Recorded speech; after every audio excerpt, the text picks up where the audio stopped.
Guys, আসসালামু আলাইকুম। আমার ছাদে কাঁঠাল গাছটা আমি রূপান্তরিত করছিলাম, এখন এখানে সেটেল করছি। আলহামদুলিল্লাহ গাছ বাড়তেছে। গাছটার একটু সেবা যত্ন আমি নিয়ে দিতে আছি।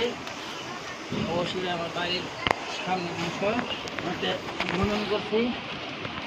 আশাবাদী ইনশাল্লাহ ফল দিলে আমিও খাবো, জনগণ খাবে, নিজেকে থাকে।